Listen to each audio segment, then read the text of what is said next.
आप सभी का हमारे YouTube चैनल रिदम शिक्षा में स्वागत है। जैसा कि आप लोगों के बोर्ड एग्ज़ाम पास आ गए हैं, तो मैंने आप लोगों से वादा किया था कि मैथ में आपको टेंशन लेने की ज़रूरत नहीं है। उसी बात को लेकर आज मैं आपसे लेके 14 तक जहाँ से भी आपके ऑब्जेक्टिव टाइप क्वेश्चन पूछे जा सकते हैं बोर्ड एग्ज़ाम में, उसके बारे में बात करेंगे कि कहाँ से क्वेश्चन कैसा आ सकता है। बहुत डीपली तक जाएंगे और जहाँ तक एग्जामिनर जा नहीं सकता हम वहाँ तक क्वेश्चन को सॉल्व करने की कोशिश करेंगे और जानेंगे कि ऑब्जेक्टिव कहाँ कहाँ से कैसे कैसे बन सकते हैं। अगर आप चाहते हैं कि 30 में से 30 ऑब्जेक्टिव हमारे बिल्कुल सही हों तो हमारे साथ वीडियो में बने रहें। हाँ, वीडियो थोड़ी सी लंबी होगी ज़रूर, लेकिन वीडियो अगर आप देख लेंगे तो आपके 30 में से नंबर 30 कहीं नहीं जाएंगे, ये मेरी गारंटी है। चलिए आइए शुरू करते हैं क्लास 10th की objective type questions. Chapter 1 start करते हैं। चैप्टर 1 हमारा जो है, आप लोग जैसे जानते हैं कि चैप्टर 1 हमारा क्या है, रियल नंबर। क्या बोलते हैं इसको, रियल नंबर। चैप्टर 1 जो है हमारा रियल नंबर है। रियल नंबर में बात करते हैं कि रियल नंबर होते क्या हैं। ज़्यादा डीप नहीं आएंगे इसमें, जहाँ तक क्वेश्चन पूछा जाता है। रियल नंबर में आपसे क्वेश्चन पूछा जाएगा कि प्राइम नंबर होता क्या है। तो प्राइम नंबर का आपको सीधी सिंपल डेफिनेशन याद रखनी है। Which numbers can be divisible by true, which numbers can be divisible by itself and 1 are called a prime number. या हम कह सकते हैं इट हैज़ ओनली 2 फैक्टर्स, यानी किसके, केवल इसके क्या होते हैं, 2 फैक्टर्स होते हैं, वह हमारा क्या कहलाता है, प्राइम नंबर कहलाता है। यानी जिस संख्या के 2 फैक्टर होंगे वह हमारा क्या कहलाएगा, प्राइम नंबर कहलाएगा। प्राइम नंबर होते कौन कौन से हैं, आइए देखते हैं। आपसे पूछा जाएगा क्वेश्चन में कि स्मॉलेस्ट प्राइम नंबर कौन सा है, तो आप स्मॉलेस्ट प्राइम नंबर बताएंगे कौन है, 2। एक ऐसा ही स्मॉलेस्ट प्राइम नंबर है जो कि 2 है। आपसे क्वेश्चन जाएगा कि स्मॉलेस्ट प्राइम नंबर तो है, लेकिन इसमें ये भी पूछा जाएगा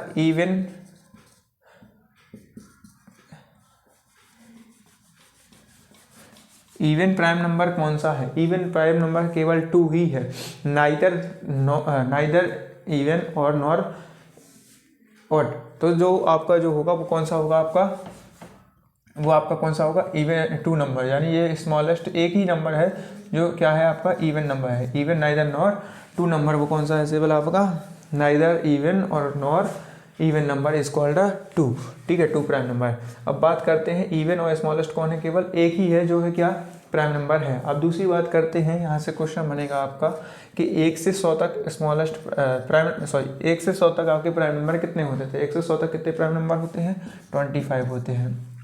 आपसे क्वेश्चन पूछा जाएगा 1 से 75 प्राइम नंबर कितने होते हैं, तो 21 होते हैं। प्राइम नंबर देखते हैं अपन को याद कहाँ तक याद करने हैं, 2 3 फिर 5 7 11 13 17 19 एंड 23। यहाँ तक का आपका यूजेस है प्राइम नंबरों का। आप यहाँ तक अगर प्राइम नंबर याद कर लेते हैं तो आपका काम हो जाएगा। अब बात करते हैं प्राइम नंबरों के बाद। प्राइम नंबर हो गए। इम्प्राइम नंबर क्या कहलाते हैं, जिसके फैक्टर्स मोर देन 2 फैक्टर्स होते हैं, मतलब जिनके दो से अधिक मोर फैक्टर्स होते हैं, वो क्या कहलाते हैं, इम्प्राइम नंबर कहलाते हैं। इम्प्राइम नंबर को ही कंपोजिट नंबर कहते हैं। बात आती है एलसीएम की। आपके में है टॉपिक एलसीएम। याद रखिएगा, एलसीएम और एचसीएफ लेने के लिए कम से कम हमारे पास 2 नंबरों का होना आवश्यक है। जब तक हमारे पास 2 नंबर नहीं होंगे, मिनिमम हमारे पास 2 नंबर होने चाहिए, तभी हम क्या कर सकते हैं, किसी भी संख्याओं का एलसीएम और एचसीएफ फाइंड आउट कर सकते हैं। एलसीएम का फुल फॉर्म जो होता है वो होता है least common multiple. Least common multiple. आप एचसीएफ का फुल फॉर्म जो पूछा जाएगा उसका फुल फॉर्म होता है हाईएस्ट कॉमन फैक्टर। क्या होता है, हाईएस्ट कॉमन फैक्टर। ये आपको कैसा होता है, हाईएस्ट कॉमन फैक्टर। याद रखिएगा, जब भी 2 संख्याएं होंगी तभी हम उनका एलसीएम और एचसीएफ ले सकते हैं। Do you know. ठीक है, अब हम आगे बात करते हैं। आपसे बात की जाए, मैंने कहा 2 नंबर्स। अब 2 नंबर्स कोई से भी हो सकते हैं, पॉजिटिव इंटीजर हो सकते हैं, नेगेटिव इंटीजर्स होते हैं, कोई भी आपके नंबर्स हो सकते हैं। जैसे मैंने यहाँ पे लिखा, आपका लीस्ट कॉमन मल्टीपल और एचसीएफ का फुल फॉर्म होता है हाईएस्ट कॉमन फैक्टर। यानी एलसीएम का फुल फॉर्म क्या होता है आपका, लीस्ट कॉमन मल्टीपल, और एचसीएफ का फुल फॉर्म होता है हाईएस्ट कॉमन फैक्टर। अब मैंने बताया था कि जब भी एलसीएम और एचसीएफ लेंगे तो कम से कम हमें 2 संख्याएं चाहिए। जैसे एचसीएफ पूछा जाता है, क्वेश्चन पूछा जाएगा एचसीएफ बताइए 6 और 20 का। 6 और 20 का क्या बताना है, एचसीएफ। इसके 2 तरीके जैसे छोटी संख्या है तो हम बता सकते हैं इसके लिए हमें टेबल आनी चाहिए। अगर टेबल आती है तो हम कह सकते हैं ये 2 की टेबल से डिवाइड हो जाएगा, ये भी 2 की टेबल से डिवाइड हो जाएगा। तो यानी हम कह सकते हैं जब दोनों संख्याएं एक ही टेबल से डिवाइड होती हैं वही उसका क्या होता है, एचसीएफ होता है। तो यहाँ हम कह सकते हैं जो एचसीएफ इसका निकलेगा वो कितना निकलेगा, 2 निकलेगा। अगर आपको प्रूव करना है तो प्रूव करके भी देख सकते हैं। कैसे प्रूव करना है, जैसे देखिए हम 6 के फैक्टर करेंगे तो यहाँ आएगा 2 3 जा 6, 3 1 जा 3। इसके करेंगे तो 20 के फैक्टर होंगे तो 2 10 जा 20, 2 5 जा 10 और 5 बन जा 5। तो 6 के फैक्टर हमने क्या किए, तो 2 और 3 निकले, और 20 के फैक्टर जो निकले वो क्या निकले, 2 इंटू 2 इंटू 5। तो यहाँ देखिए जो 2 है, 2 कितने बार आ रहा है, एक बार। यानी मैक्सिमम मतलब हाईएस्ट फैक्टर कितना है, सिर्फ 2 ही है जो कॉमन आ रहा है। तो वही हमारा क्या हो जाएगा, एचसीएफ। एचसीएफ हमारा क्या हो जाएगा, 2 हो जाएगा। यही हमारा क्या हो जाएगा, आंसर। डायरेक्ट भी कर सकते हैं अपन, अगर टाइम मैनेजमेंट करना है तो हम डायरेक्ट कर सकते हैं, लेकिन उसके लिए प्रायोरिटी को रखेंगे हम, टेबल हम पे बननी चाहिए। अगर टेबल नहीं बनती है तो कुछ नहीं हो सकता। आगे बात करते हैं, ये तो एलसीएम और एचसीएफ के बारे में बात हुई। अब इसके बारे में जानते हैं, इसका रिलेशन पूछा जाता है कि रिलेशन बताइए उन दो नंबरों के बीच में और एलसीएम एचसीएफ के बीच में, कि रिलेशन पता चलता है कि ये सही है या गलत है। तो चलिए उसके बारे में बात करते हैं। Relation between numbers and LCM HCF. हमें रिलेशन बताना है एलसीएम एचसीएफ और नंबर्स के बारे में। तो इसका फॉर्मूला जो होता है वो होता है LCM into HCF is equal to product of 2 numbers.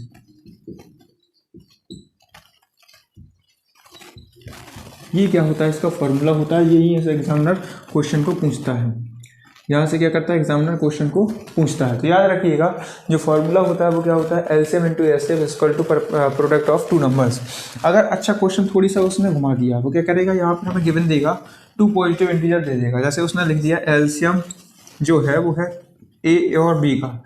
ए और बी का क्या है, एलसीएम है। यहाँ पर ए बी मैंने लिखा है, वहाँ शायद एक्स वाई लिख दी, यहाँ पर पी क्यू आर लिख दी, कुछ भी लिख सकता है। यहाँ हमने लिख दिया एचसीएफ, यानी 2 संख्याओं का एलसीएम। और 2 संख्या कौन सी है, ए एंड बी, वो खुद मेंशन कर रहा है। ए और बी क्या है, उसकी संख्या है। तो ए और बी क्या हो गई, संख्या, और ए बी का ही एचसीएफ है। तो जो इक्वल में हमें बताना पड़ेगा कि इक्वल में वो 2 संख्याएं कौन सी होंगी। जब खुद मेंशन कर रहा है तो हम उसका आंसर भी क्या देंगे, ए इंटू बी, तो हमारा क्या हो जाएगा, आंसर हो जाएगा। अच्छा, यहाँ पर ए और बी की जगह पर हम क्या कर दें, एक्स वाई कर दें, तब भी हमारा आंसर क्या आएगा। फिर हमारा यहाँ डिजिट चेंज हो गई तो हम क्या चेंज कर देंगे, वहाँ भी डिजिट चेंज कर देंगे। यहाँ क्या जाएगा फिर एक्स और वाई, यानी एक्स इंटू वाई हमारा क्या हो जाएगा, आंसर हो जाएगा। एक्स इंटू वाई ये हमारा क्या हो जाएगा, आंसर हो जाएगा। मतलब क्वेश्चन कैसा भी घुमाए हमें हारना नहीं है, डरना नहीं है। फिर आपकी आती है फंडामेंटल थ्योरम। फंडामेंटल थ्योरम क्या होती है, फंडामेंटल थ्योरम के बारे में जानते हैं। फंडामेंटल थ्योरम तो जो कंपोजिट नंबर होते हैं वही हमारी फंडामेंटल थ्योरम निकल के होती है। मतलब more than 2 factors are called a fundamental theorem. जब मोर देन 2 फैक्टर होंगे वही हमारी क्या होगी, फंडामेंटल थ्योरम कहलाएगी। जिसके 2 फैक्टर ज़्यादा, 2 से अधिक ज़्यादा फैक्टर होते हैं वही हमारे क्या होते हैं, कंपोजिट नंबर। कंपोजिट नंबर को ही क्या कहा जाता है, फंडामेंटल थ्योरम कहता है। इस यहीं से आपका जो है चैप्टर 1 कंप्लीट होता है। आइए हम चलते हैं चैप्टर 2 की ओर कि वहाँ से कैसे का ऑब्जेक्टिव बन सकते हैं। चैप्टर 2 है पॉलिनोमियल। अब पॉलिनोमियल होता क्या है इसके बारे में जानते हैं। पॉलिनोमियल मिलके ही बनता है, पॉली प्लस नोमियल से मिलके बनता है। पॉली का मतलब होता है मैनी और नोमियल का मतलब होता है टर्म। जब कई सारे टर्म एक साथ मिलते हैं तो हमें क्या मिलता है, पॉलिनोमियल मिलता है। मतलब क्या बनता है, पॉलिनोमियल बनता है। जब कई सारे टर्म मिलते हैं तो हमारा क्या बनता है, पॉलिनोमियल बनता है। पॉलिनोमियल कौन कौन से होते हैं, पॉलिनोमियल में होते कितने हैं। अच्छा, हम इसको जाने तो 2 मेथड से जानते हैं। मतलब इसके 2 फैक्टर होते हैं, इसको मानते हैं। लेकिन पहले हम पढ़ लेते हैं जनरल फॉर्म या जनरल फार्मूला भी पूछे तो नहीं घबराना है। जनरल फॉर्म या जनरल फार्मूला या कह सकते हैं स्टैंडर्ड फॉर्म, या इसी को क्या कहते हैं, standard form. Standard form general form of question आएगा क्वाड्रेटिक पॉलिनोमियल। तो आपको क्वाड्रेटिक पॉलिनोमियल जो होता है वो होता है ax² plus bx plus c। ये हमारा क्या होता है, general formula of quadratic polynomial होता है। याद रखिएगा, ये general formula of quadratic polynomial बताया वो होता है ax² + bx + c। अब हम बात करते हैं इसकी, अगर पूछा जाए तो जीरोज, नंबर ऑफ जीरो कितने होंगे क्वाड्रेटिक पॉलिनोमियल में, नंबर ऑफ जीरो कितने होंगे, तो आंसर निकल के आएगा कितने होंगे 2। कितने होंगे 2। क्वाड्रेटिक पॉलिनोमियल में पूछा जाएगा how many zeros in a quadratic polynomial, तो आप आंसर देंगे 2। अब कौन कौन से होते हैं भाई 2, अल्फा एंड बीटा, इसको बोलते हैं अल्फा, इसको बोलते हैं बीटा। पॉलिनोमियल को 2 टाइप्स में डिवाइड किया जाता है,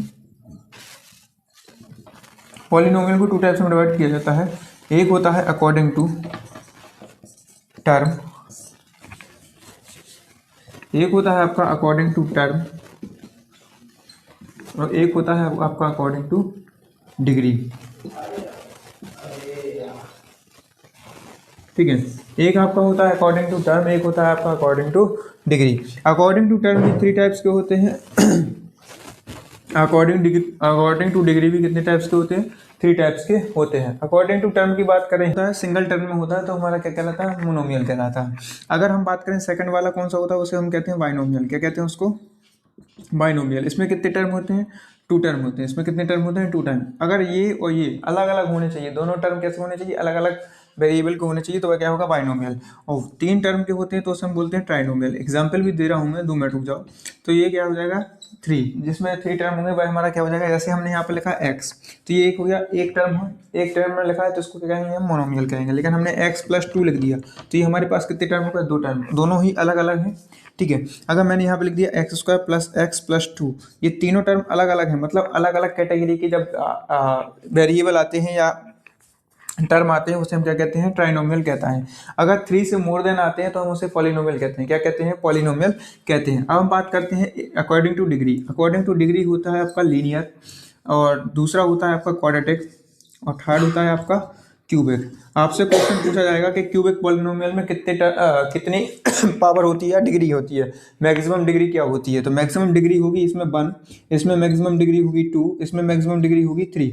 याद रखिएगा, जिस वेरिएबल में मैक्सिमम डिग्री 3 है तो आप समझ जाएंगे भाई कौन सा पॉलिनोमियल है, वह कौन सा हो जाएगा, क्यूबिक पॉलिनोमियल। इसमें जिसमें मैक्सिमम पावर 2 है, डिग्री पावर 2 है, तो वो क्या हो जाएगा, क्वाड्रेटिक पॉलिनोमियल। और जिसमें मैक्सिमम पावर क्या है, 1 है, तो वह क्या हो जाएगा आपका लीनियर पॉलिनोमियल। अच्छा, इसकी जितनी पावर होगी, याद रखिएगा, जितनी पावर होगी मैक्सिमम उतने ही रूट्स निकलते हैं।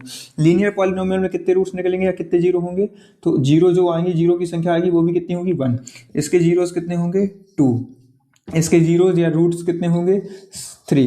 क्यूबिक में 3 होते हैं, क्वाड्रेटिक में 2 होते हैं, और लीनियर में 1 होता है। अभी अपन ने यही पढ़ा था कि standard form of quadratic polynomial में जीरो, नंबर ऑफ जीरो कितने होते हैं, 2। अगली बात समझ, इज दैट क्लियर, यहाँ तक कोई दिक्कत किसी को। अब हम बात करते हैं कि जब हमें रूट्स दिए जाते हैं और क्वाड्रेटिक पॉलिनोमियल फाइंड आउट करना पड़ता है। जैसे हमें गिवन है रूट्स हमें क्या है, गिवन है, रूट्स गिवन है, उससे पहले हम 2 चीज़ें वो पढ़ेंगे। इसके रूट्स होते हैं अल्फा और बीटा। अब अल्फा बीटा होते हैं तो उसके सम ऑफ रूट्स और रिलेशन बताना है। क्या करना है हमें, इसके बीच में रिलेशन बताता है, तो रिलेशन बताने के लिए हम करते हैं use some of the roots, या सम ऑफ द जीरोस, या इसी को बोलते हैं रूट्स। इसका फॉर्मूला क्या होता है, इसका फॉर्मूला होता है कोएफिशिएंट ऑफ -x अपॉन में आएगा कोएफिशिएंट ऑफ x²। क्या होता है,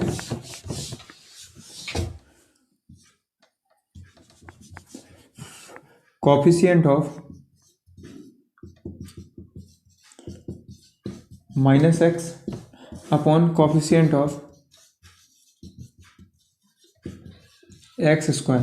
यानी कोएफिशिएंट ऑफ -x, कोएफिशिएंट क्या कहलाता है, जब वेरिएबल के साथ जो भी संख्या लिखी रहती है, जो भी डिजिट होता है, वही हमारा कोएफिशिएंट होता है। इसके देखो x² के साथ क्या लिखा है, a, इसके साथ कौन लिखा है, b, तो ये हमारा क्या जाएगा, कोएफिशिएंट हो जाएगा। तो हमने लिखा कोएफिशिएंट ऑफ -x।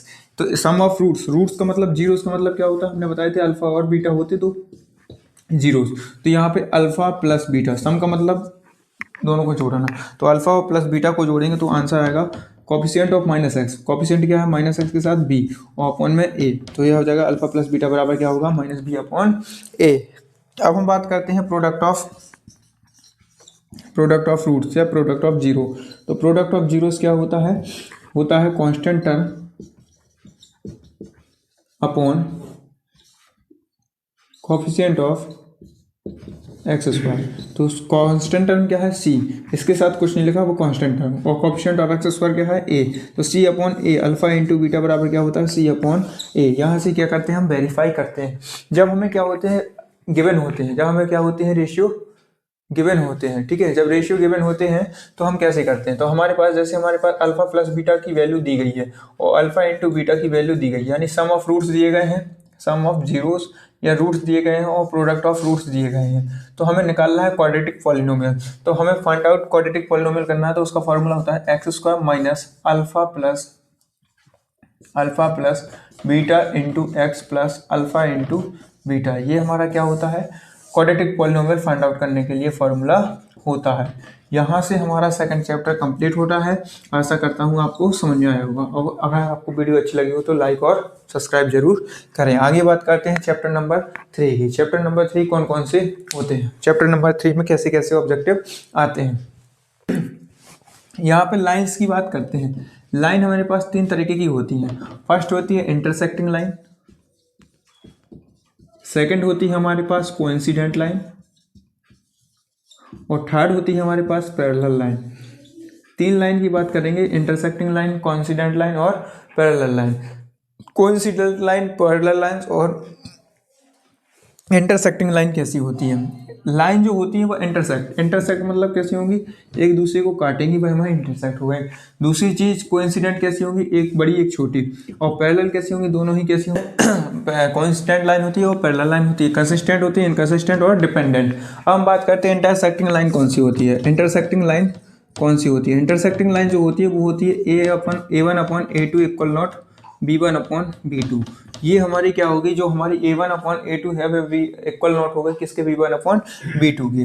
वह हमारी कहलाती है इंटरसेक्टिंग लाइन। क्या कहलाती है, इंटरसेक्टिंग लाइन। और इसका जो सॉल्यूशन होगा वो सॉल्यूशन इसका कितना होगा, केवल 1 सॉल्यूशन। इसको क्या कहेंगे, 1 सॉल्यूशन, या इसी को हम बोलेंगे यूनिक सॉल्यूशन। क्या बोलेंगे इसको, यूनिक सॉल्यूशन। ठीक है, अब ये कौन सा हो जाएगा, यूनिक सॉल्यूशन। इसी को हम बोलते हैं कंसिस्टेंट। क्या बोलते हैं, ये कैसा होता है, कंसिस्टेंट होता है। कैसा होता है, ये इनफाइनाइट सॉल्यूशन होते हैं। मैनी सॉल्यूशन या इनफाइनाइट सॉल्यूशन ही भी इसको क्या कहा जाता है, बोला जाता है। इनफाइनाइट या मैनी सॉल्यूशन होते हैं। ये कैसा होता है, आपका डिपेंडेंट होता है।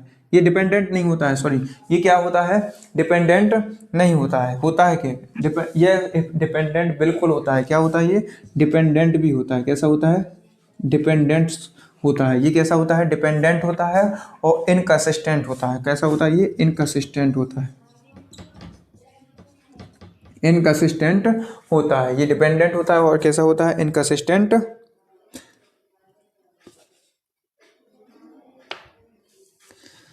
ये डिपेंडेंट होता है और कैसा होता है, सॉरी, कंसिस्टेंट होता है। कैसा होता है, कंसिस्टेंट होता है, और डिपेंडेंट भी होता है और कंसिस्टेंट भी होता है।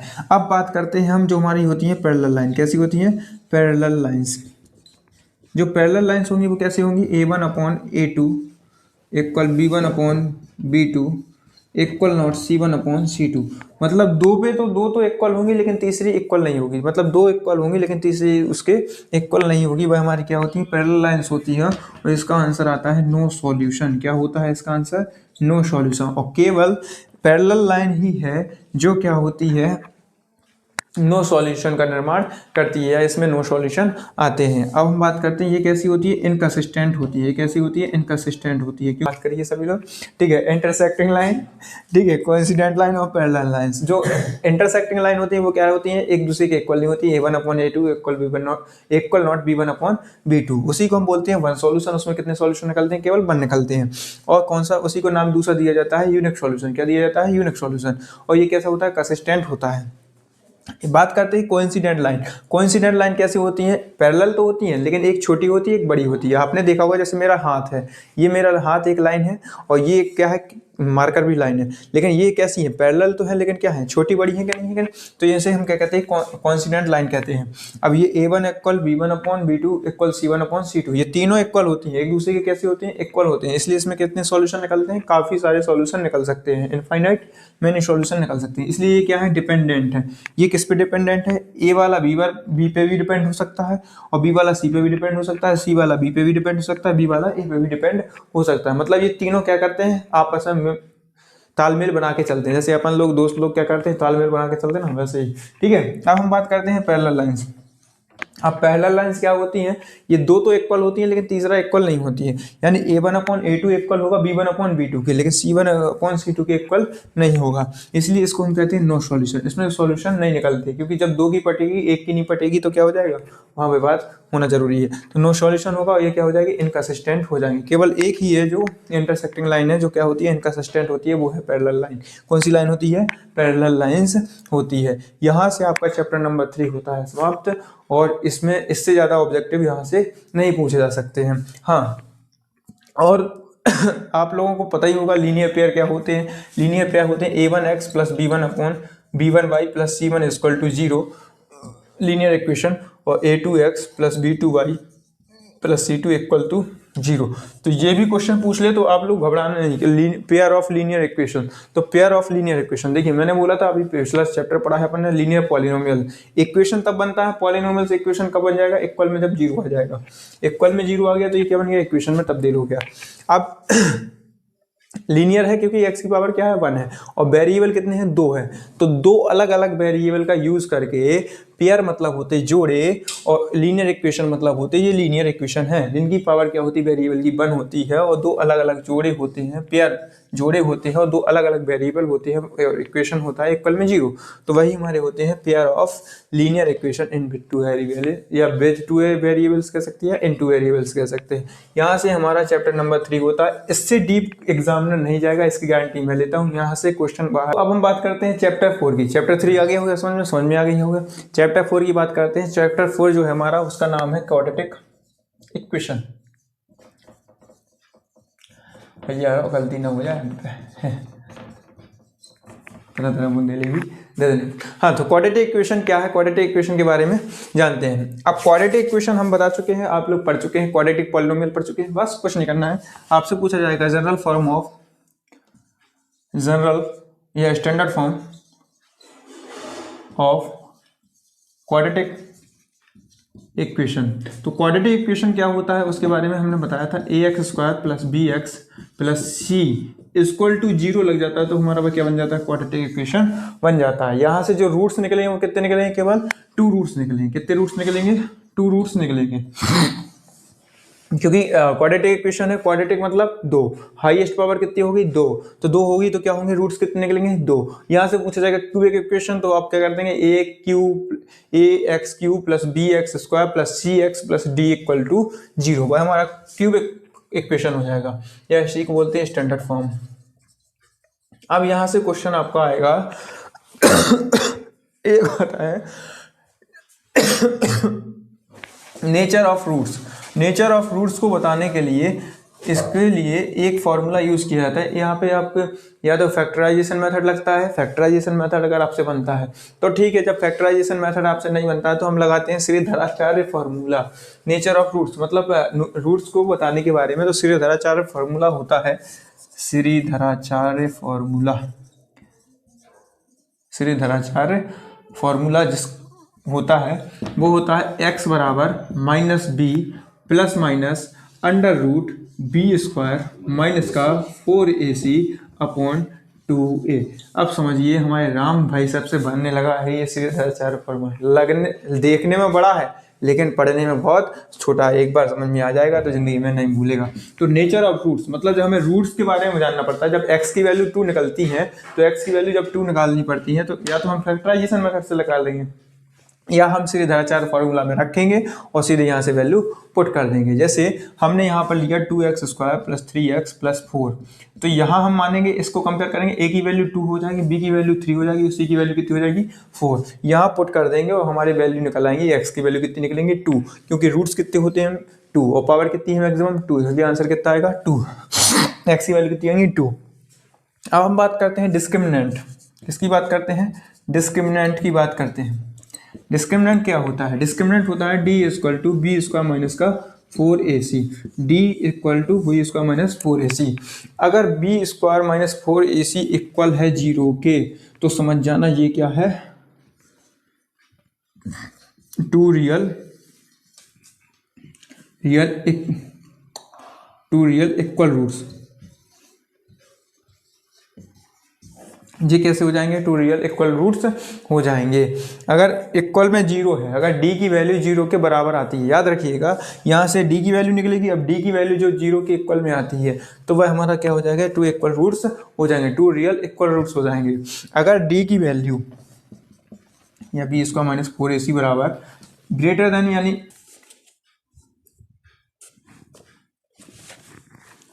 तो क्या हो जाएंगे? टू डिस्टेंट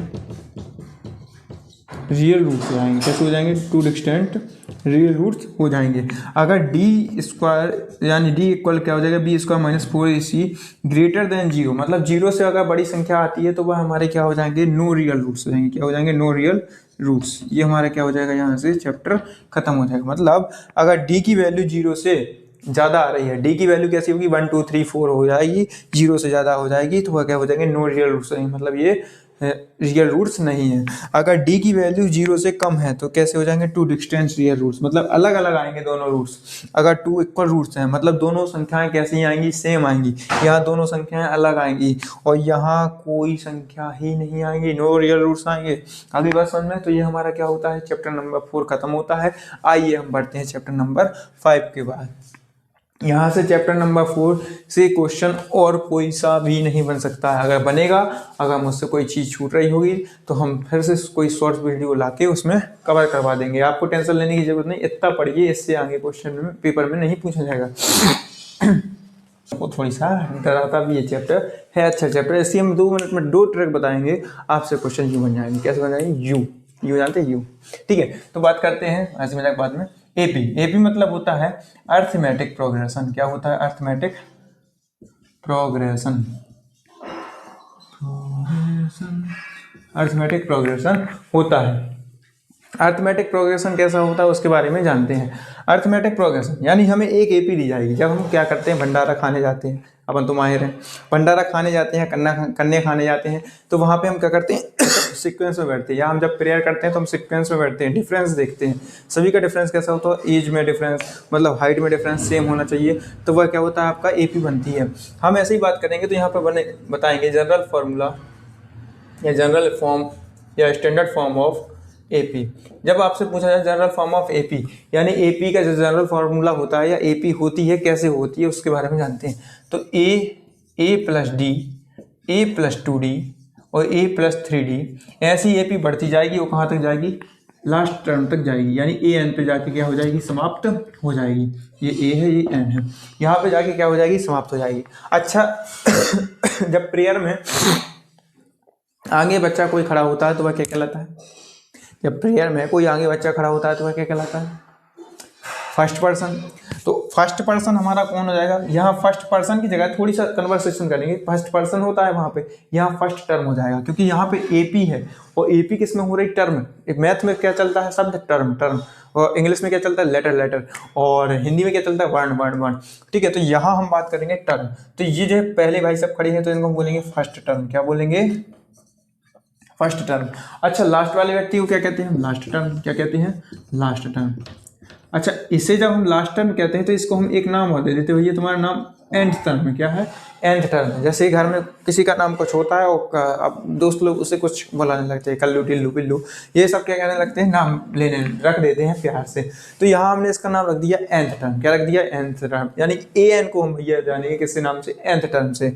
अच्छा, अब ये भी बात होगी कि जब प्रेयर की लाइन होती है तो उसमें बच्चे भी अपन काउंट करते हैं कभी कभी।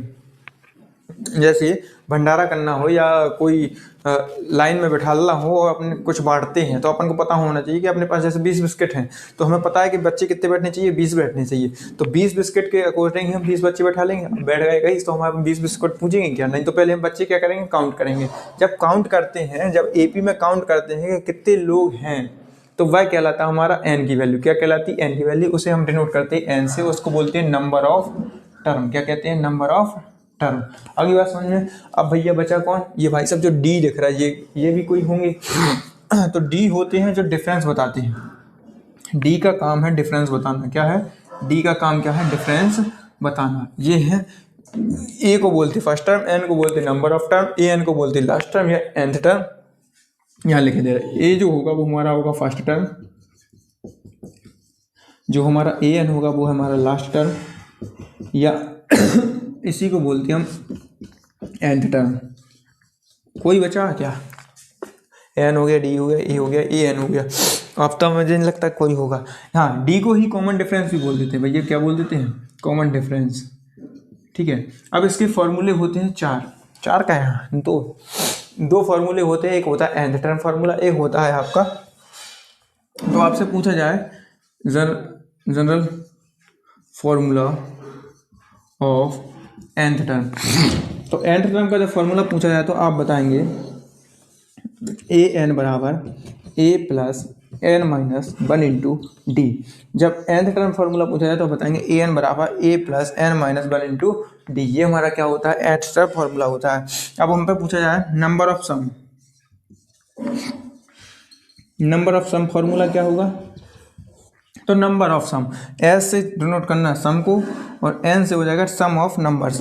तो एस एन बराबर होता है एन बाई टू, इसको हम लिखते 2a plus N minus 1 into D. इसको ये होता है हमारा क्या? एस एन बराबर N by two 2a plus N minus 1 into D. इसी का दूसरा फॉर्मूला होता है, इसी को हम दूसरे तरीके से फॉर्मूले को डिनोट करते हैं। एस एन बराबर हम कह देते हैं N by two plus A N. क्या कह देते हैं? A plus A N. और ए एन को भी हम कह देते हैं दूसरे तरीके से एस एन बराबर N by two A plus L. क्या कह देते हैं? ए प्लस एल कह देते हैं। ये होते हमारे फॉर्मूले। एक हमारा फॉर्मूला nth टर्म वाला हो गया, एक हमारा नंबर ऑफ सम वाला हो गया, या इसको लगा लो या इसको लगा लो। सबका काम अलग अलग है, सब जगह अलग अलग है। जब हमारे पास ए एन की वैल्यू गिवन होगी तो हम कौन सा फॉर्मूला लगाएंगे? ए वाला। हम ये इतना बड़ा लंबा चौड़ा नहीं लगाएंगे, क्योंकि इसको हम जब दो भागों में तोड़ते हैं तो ये एन बाई टू, हम इसको ए प्लस ए लिख सकते हैं, 2a को क्या लिख सकते हैं? A plus A. यहाँ क्या लिखेंगे? Plus N minus 1 into D. तो यहाँ देखो ये फॉर्मूला किसके इक्वल होता है? ए एन की जगह। तो हम इसकी जगह पे क्या लिखते हैं? A N. आगे समझ में बात? यानी ए एन कहाँ से आया? इसकी जगह से आया। समझ में आई बात? कोई नहीं दिक्कत। अब आगे बात करते हैं। कॉमन डिफरेंस का एक फॉर्मूला होता है। क्या होता है? कॉमन डिफरेंस का फॉर्मूला होता है। तो याद रखना है, सी डी बराबर लिख ले रहे हैं हम, कॉमन डिफरेंस समझ जाएंगे। लास्ट टर्म माइनस का फर्स्ट टर्म, लास्ट टर्म में से फर्स्ट टर्म को घटा देंगे तो हमारा कॉमन डिफरेंस निकल आएगा। कॉमन डिफरेंस दो व्यक्तियों के बीच में निकलता है। जैसे हमने दो व्यक्ति बैठा लिए, एक आप होगा एक मैं हो गया। दो व्यक्ति हैं तो आप पहले हो गए, मैं लास्ट हो गया। तो लास्ट में से पहले को घटाएंगे तभी हमारा कॉमन डिफरेंस निकलेगा, हमें पता चलेगा। जैसे कभी 10 रुपये में से 5 रुपये घटाओगे तभी पता चलेगा, यानी बड़े में से छोटे को घटाना, मतलब लास्ट में से पहले को घटाना। तो पहले हमने आपको 5 दिए, फिर बाद में हमने आपको 10 दिए, तो लास्ट कौन हो जाएगा? 10, और फर्स्ट कौन हो जाएगा? 5। तो 10 में से 5 घटाएंगे तभी डिफरेंस निकलेगा। तो कितना निकलेगा? 5। तो कॉमन डिफरेंस कितना होता है? लास्ट टर्म माइनस का फर्स्ट टर्म। यहाँ से एपी से इतने ही क्वेश्चन पूछे जाएंगे, इसके अलावा एपी से क्वेश्चन नहीं बनेगा। बस याद रखिएगा, एन को बोलते नंबर ऑफ टर्म, डी को बोलते डिफरेंस या कॉमन डिफरेंस, ए को बोलते फर्स्ट टर्म, ए एन को बोलते लास्ट टर्म या nth टर्म। हाँ, बच्चों को सवाल में कंफ्यूजन होती है कि nth टर्म कौन है, और यानी n की वैल्यू क्या है और an की वैल्यू क्या है। तो सिंपल सी बात है, n की वैल्यू वह वैल्यू होती है जिस वैल्यू के ऊपर, जैसे हमने लिखा CND TH RD ST, जिस संख्याओं के ऊपर ST RD TH या कुछ भी लिखा मिले वो उसके साथ में लिखा मिले टर्म, तो ये वैल्यू होती है किसकी? n की। किसकी वैल्यू होती है? n की।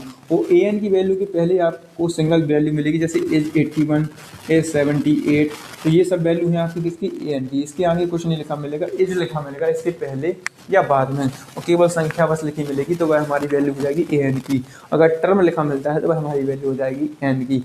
n की वैल्यू वही होगी जिसके ऊपर कुछ ना कुछ रखा होगा, TH रखा हो, RD रखा हो, ST रखा हो, है ना, और ND रखा हो, तो तो वह हो जाएगी हमारी n की वैल्यू, क्योंकि उसके बाद में टर्म लिखा मिलेगा जरूर। जैसे उसने बता दिया term 7th term, 8th term, 9th term, 10th term, तो n की वैल्यू क्या हो जाएगी, वह हो जाएगी। और an की वैल्यू क्या हो जाएगी, जिसके पहले इज लगा मिला हो या उसके बाद फुल स्टॉप लगा मिला हो, तो वह हमारी किसकी वैल्यू हो जाएगी, an की। आशा करता हूँ आपको वीडियो बहुत ही अच्छी लगी होगी। मैंने अपने पूरे मनोभाव से और पूरे दिमाग से, जहाँ से एग्जामिनर क्वेश्चन पूछ सकता है, जहाँ जहाँ से खोद के भी निकाल सकता है, मैंने वहाँ से खोद के निकाला है और आपके सामने रखा है। आशा करता हूँ आपको वीडियो अच्छी लगी होगी। अगर वीडियो अच्छी लगी हो तो दोस्तों को फटाफट शेयर कर दो और चैनल को सब्सक्राइब कर दो। और मुझे चैनल पर 500 सब्सक्राइबर चाहिए हैं, ताकि मैं आपके एग्ज़ाम से पहले लाइव आके आपको एक एक डाउट क्लियर करा सकूँ आपके बारे में, आपको एक एक चैप्टर को पढ़ा सकूँ हर सब्जेक्ट का। तो याद रखिएगा, 500 सब्सक्राइबर करने की गारंटी आपकी, पढ़ाने की गारंटी मेरी, 90+ बनवाने की गारंटी मेरी। तो यहाँ तक समझ में आया। अब हम चलते हैं चैप्टर 6 में, कुछ है नहीं है चैप्टर 7 में, क्योंकि चैप्टर 6 में है थ्योरम। तो थ्योरम को हम एक अलग चैप्टर में कर देंगे, एक अलग सेशन में कर देंगे। एक चैप्टर 6 हो गई आपकी, एक आपका चैप्टर 10 हो गया। ये 2 थ्योरम वाला चैप्टर है, इसको हम अलग कर देंगे। आगे बात करते हैं चैप्टर नंबर 7 की, कोऑर्डिनेट ज्योमेट्री। चैप्टर नंबर 7 में कोऑर्डिनेट ज्योमेट्री है, और कोऑर्डिनेट ज्योमेट्री में सिर्फ क्वेश्चन है आपके, एक है आपका डिस्टेंस फॉर्मूला, और एक है आपका सेक्शन फॉर्मूला, और एक है आपका मिड पॉइंट फार्मूला।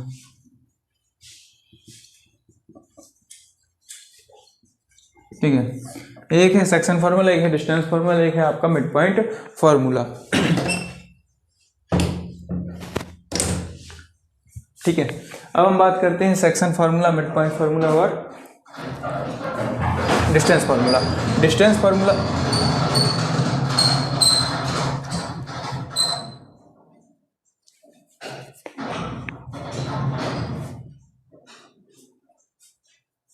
हाँ, डिस्टेंस फार्मूला जो होता है वो होता है x2 माइनस x1 का whole square plus y2 minus y1 का होल स्क्वायर, ये होता है डिस्टेंस फार्मूला। सेक्शन फार्मूला जो होता है वह होता है p, xy के बराबर होता है x1 m2 plus m2 m1 x2 upon m1 plus m2, और यहाँ होता है y1 m2 plus m1 y2 upon m1 plus m2, ये हमारा होता है सेक्शन फार्मूला। अब हम बात करते हैं mid point formula. Mid point formula होता है x1 प्लस x2 अपॉन 2, और सेकंड होता है y1 प्लस y2 अपॉन 2। ये हमारा होता है चैप्टर 7 से डिस्टेंस फार्मूला, सेक्शन फार्मूला और मिड पॉइंट फार्मूला। आपको सेक्शन फार्मूला में एक लाइन सेगमेंट मिलेगी, जिसमें आपको एक पॉइंट क्या करेगा, तोड़ेगा। तो यहाँ से P पॉइंट तोड़ रहा है, यहाँ आपको A और B पॉइंट दिए गए हैं। तो यहाँ जो मिलते हैं जैसे हम बोलते हैं x1 और y1, और यहाँ होता है x2 और y2, और ये होता है x और y, कैपिटल XY। यहाँ m1 में रेशियो रहेगा और ये m2 में, जो रेशियो रहेंगे वो क्या होंगे, m1 और m2। ये हमारा क्या होता है, फार्मूला होता है सेक्शन फार्मूला का।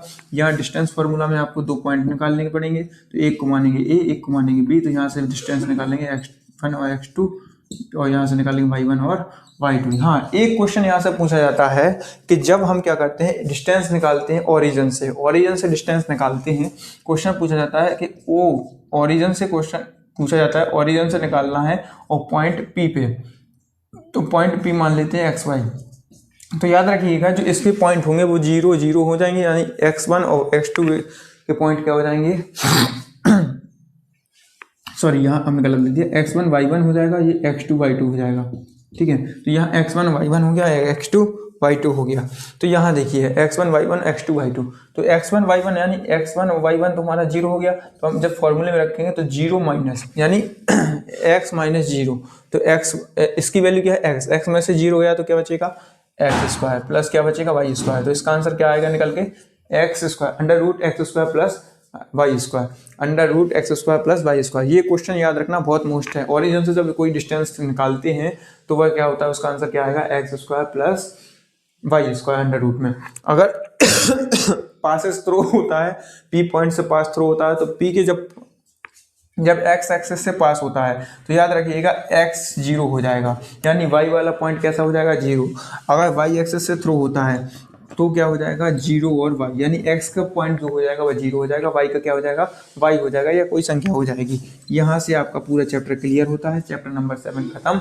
यहाँ से क्वेश्चन इतने ही बन सकते हैं और इससे ज़्यादा नहीं बनते हैं। आइए चलते हैं बहुत ही मोस्ट क्वेश्चन, बहुत ही मोस्ट चैप्टर 8 चैप्टर, यहीं से सबसे ज़्यादा ऑब्जेक्टिव क्वेश्चन आते हैं और आए ही हैं।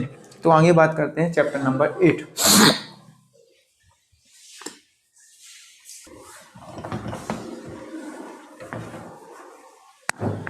अब हम बात करते हैं चैप्टर नंबर 8 जिसका नाम है ट्रिग्नोमेट्री, जिससे सब कोई डरता है लेकिन अपन डरने का नहीं, क्योंकि अपने साथ में कौन, एजी मैथ शिक्षा सचिन पांडे सर। ठीक है, तो हम बात करते हैं, आप लोग जुड़े एजी मैथ शिक्षा के साथ, तो यहाँ पे एजी ही पढ़ेंगे, डिफिकल्ट तो पढ़ने वाली बात ही नहीं है। तो चैप्टर नंबर 8 का नाम है ट्रिग्नोमेट्री। ट्रिग्नोमेट्री होती क्या है इसके बारे में जानते हैं। ट्रिग्नोमेट्री 3 चीज़ों से मिलकर बनी है, एक ट्राइगोन और मैट्रिक।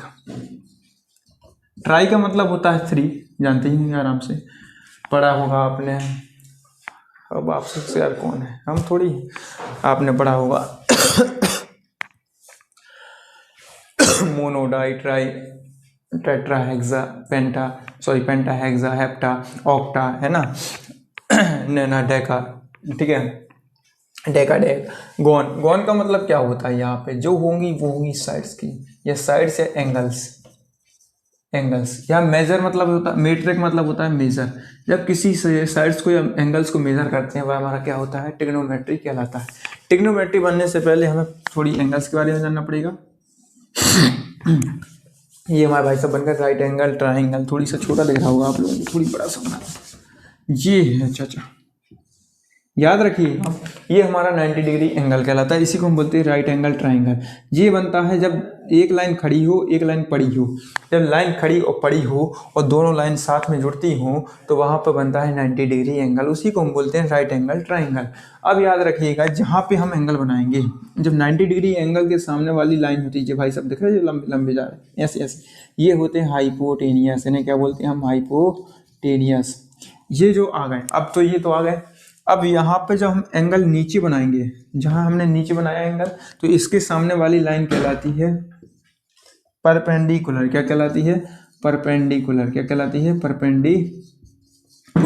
और नीचे जब एक लाइन पे 2 एंगल मिलते हैं तो उसे हम कहते हैं बेस। क्या कहते हैं उसको हम, बेस। तो याद रखिएगा जब हमने यहाँ एंगल बनाया तो ये बेस बनेगा, अगर मैंने यहाँ एंगल बनाया तो यहाँ पे फिर क्या हो जाएगा, परपेंडिकुलर, ये क्या हो जाएगा, बेस। जैसे हमने यहाँ पर एंगल इसको बनाया, ये तो हाइपोटेनियस हो गई, यहाँ एंगल बनाएंगे तो ये हमारी हो जाएगी फिर बेस, और ये हमारा हो जाएगा परपेंडिकुलर। एंगल बनाना आ गया, अगर एंगल रिप्रेजेंट नहीं करेगी क्वेश्चन में तो नंबर कट जाएंगे, ये याद आपको रखना है।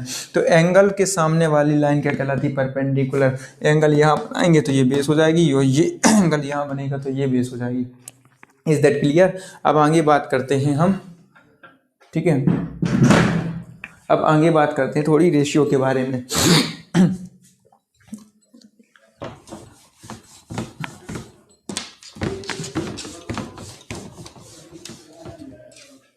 अब रेशियो कितने होते हैं, बाई पाइथागोरस थ्योरम लगती है, by Pythagoras theorem, Pythagoras theorem. और पाइथागोरस थ्योरम कैसे लगेगी, ये हो गया आपका परपेंडिकुलर, ये आपका बेस, ये हाइपोटेनियस, ठीक है। अब जब ये होगा तो हाइपोटेनियस का स्क्वायर होता है इक्वल टू होता है परपेंडिकुलर का स्क्वायर प्लस क्या होता है, बेस का स्क्वायर। ये होती है पाइथागोरस थ्योरम। पाइथागोरस थ्योरम क्या कहती है, the longest side square is equal to sum of 2 sides square are called a Pythagoras theorem. यानी ऐसी संख्या जो क्या हो, ऐसी संख्या जो सबसे लंबी लाइन की स्क्वायर के बराबर 2 संख्याओं का स्क्वायर जोड़ने पर हो तो वह हमारी कहलाती है, पाइथागोरस थ्योरम कहलाती है। यहाँ 6 रेशियो निकल के आते हैं। पहला आता है साइन थीटा, क्योंकि यहाँ एंगल बनाते हैं वो होता है थीटा। दूसरा होता है आपका कॉस थीटा, और तीसरा होता है आपका टेन थीटा, और फिर होता है आपका साइन का उल्टा होता है कॉसेक थीटा, और कॉस का उल्टा होता है सेक थीटा, और टेन का उल्टा होता है कॉट थीटा। अब बात करते हैं हम आप एक चीज़ याद रखना, पापा बीड़ी पी लो, हाँ हाँ बेटा, ये टेक याद रखना है, कितने आराम से याद हो जाएगी। पापा बीड़ी पी लो, हाँ हाँ बेटा, यह याद रख सकते हैं। पाकिस्तान भूखा प्यासा, हिंदुस्तान हरा भरा। पाकिस्तान भूखा प्यासा, हिंदुस्तान हरा भरा। तो यहाँ से देखिए पाकिस्तान अपॉन हिंदुस्तान, तो ये हमारा हो गया साइन थीटा। कौन हो जाएगा? साइन। भूखा और हरा, तो ये हमारा आ जाएगा कॉस की वैल्यू। और पाकिस्तान भूखा प्यासा और भरा, ये हो जाएगी हमारी टेन की वैल्यू। तो जब P अपॉन H आए तो समझ जाना पाकिस्तान और हिंदुस्तान साथ में आ जाता है, परपेंडिकुलर अपॉन हाइपोटेनस की बात हो रही है, तो ये हमारा हो जाएगा साइन थीटा। क्या हो जाएगा? Sine theta. जब हमारी बात हो बेस अपॉन हाइपोटेनस की, किसकी बात हो? बेस अपॉन हाइपोटेनस की, समझ जाना कॉस थीटा की बात हो रही। और टेन थीटा की वैल्यू होगी परपेंडिकुलर अपॉन बेस। अब ये हो जाएगा हमारा टेन थीटा। अब इनका उल्टा कर दूँ। अब जैसे हम तुमसे कहें उल्टे खड़े हो जाओ भाई साहब, तो कैसे खड़े हो गए? सिर के बल खड़े हो जाओगे, पैर ऊपर हो जाएंगे, तो ऐसे ही कर दो। ये जो भाई साहब ऊपर है इनको नीचे कर दो, मतलब वो नीचे वाले को ऊपर, ऊपर वाले को नीचे। हाइपोटेनस अपॉन क्या हो जाएगा? परपेंडिकुलर हो जाएगा, तो कॉस थीटा बन गया। हाइपोटेनियस अपॉन कॉस कर दो, तो हाइपोटेनियस अपॉन बेस कर दो, तो ये हमारा क्या हो जाएगा? हाइपोटेनियस लेवल, हाँ ट्रिग्नोमेट्री 8 है। तो हाइपोटेनियस अपॉन बेस हो जाएगा, तो हमारा क्या हो जाएगा? Sec theta. अगर बेस अपॉन परपेंडिकुलर कर दें, तो बेस अपॉन परपेंडिकुलर कर दें तो हमारा क्या हो जाएगा? Cot theta. अब इसकी ट्रिक भी है, इसको भी इसको उल्टा कर दो। हाँ हाँ बेटा पापा बीड़ी पी लो, हाँ हाँ बेटा पापा बीड़ी पी लो, तो ये हमारा क्या हो जाएगा? ये हो जाएगा हमारा कॉसेक, ये हो जाएगा सेक, और ये हो जाएगा हमारा कॉट। यहाँ से टेन के दो फार्मूले और बनते हैं। टेन बराबर एक फार्मूला होता है sine theta upon cos theta, मतलब जो ये दोनों हैं ये किसके हैं? अपॉन में आ जाएंगे, कॉस थीटा के बराबर आ जाएंगे, क्योंकि ये कैसे हो जाएंगे? अपॉन में। और कॉट थीटा का क्या कर दो? मैंने क्या कहा था? टेन का उल्टा कॉट, तो इसको उल्टा कर देंगे तो क्या हो जाएगा? Cos upon sine theta. तो यहाँ से फॉर्मूले बनते हैं 8। कितने निकल के आए? 8। 1 2 3 4 5 6 7 8। कितने फार्मूले हो गए? 8। 8 होगा, एक पाइथागोरस थ्योरम हो गई, 9 हो गए। अब हम बात करते हैं आइडेंटिटी के बारे में। किसके बारे में बात करते हैं? आइडेंटिटी। यहाँ से इससे ज़्यादा इसमें कुछ नहीं आता है। अब बात करते हैं आइडेंटिटी, जहाँ से क्वेश्चन पूछे जाते हैं। आप लोग जल्दी फटाफट लिख लें या स्क्रीनशॉट ले लें।